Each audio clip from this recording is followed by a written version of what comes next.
Chase, can you just take us through that last mound visit with Coach Oni and then how the rest of the inning unfolded from your point of view?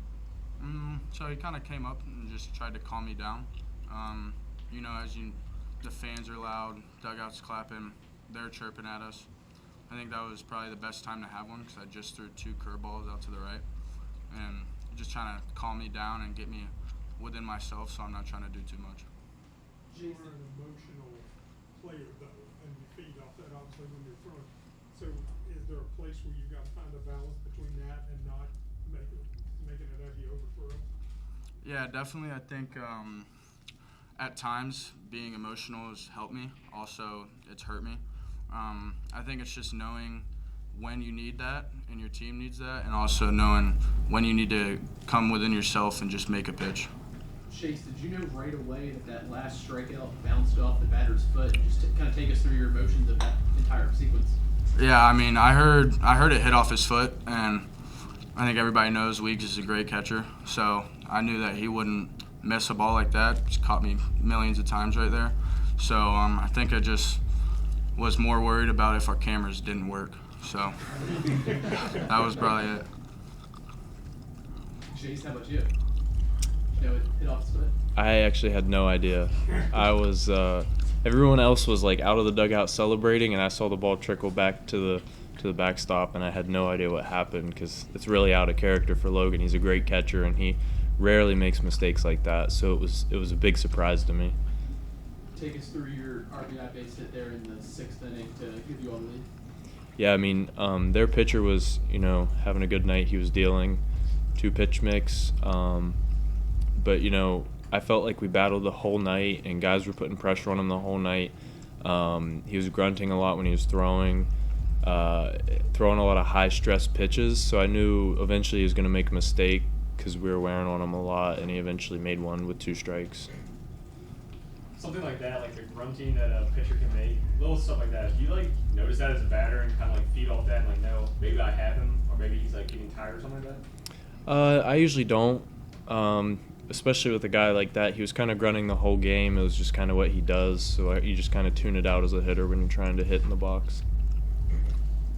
Their dugout seemed pretty loud. The Cincinnati showed a lot of emotion. Is that something you guys expected from them? Yeah, I think we expected it going in. They have a reputation for, the stuff that they do in the dugout, but we've just, as a team this year, just stayed within ourselves and kept our energy on us, and we've done a good job at feeding off other teams' energy, but not making it about them, just keeping it on us.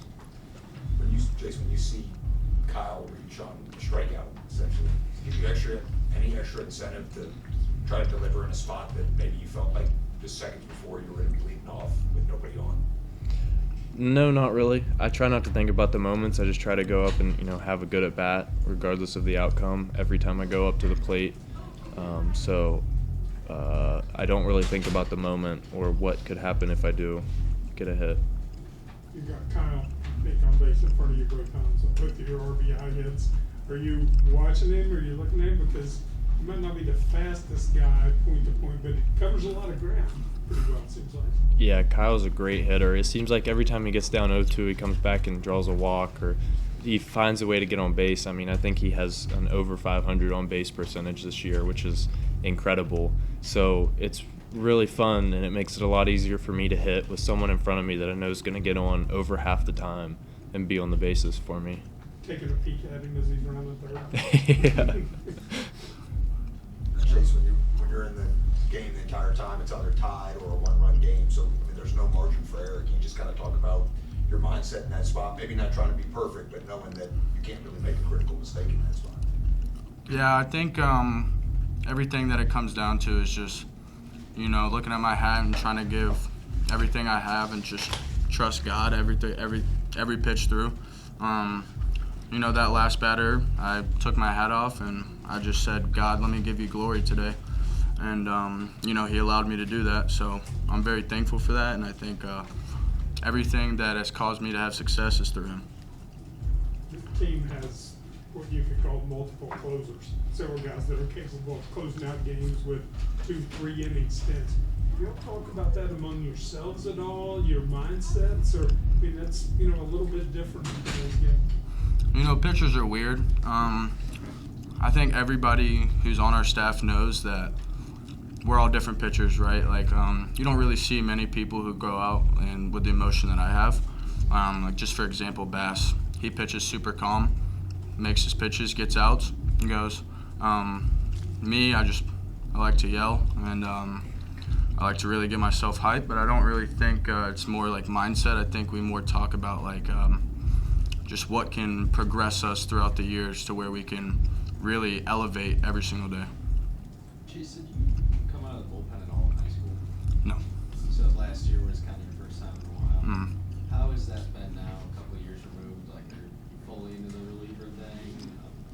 Is it different at all from a mentality standpoint? Yeah, it's definitely different. You know, you're going in to slam the door. You kind of don't want them to breathe. You kind of want to take the life out of them as a reliever. As a starter, I started this summer, so it's kind of just like keep cruising, get going. Once you're in the sixth, then you can show some emotion. But I think just out of the pen, like for me, it's more so like I gotta be hyping myself up, and I can't really be like a calm, collected guy, because then I kind of start to get soft and let them start winning battles that they shouldn't be winning. As someone who knows the mentality, how to do that, both as a starter and as a reliever, how impressive is it what Jack was able to do last weekend and kind of going from that reliever role now to becoming a Sunday starter? I mean, super impressive. He works hard every single day in and out off the field. You know, just making that switch is probably one of the hardest things to do mid-season. And he went out through 7, gave us an opportunity to win. And I think he solidified himself in that spot, which is well-deserved. And I think he's going to keep moving and keep grooving. Old guy, so he knows what he needs to do. Thank you.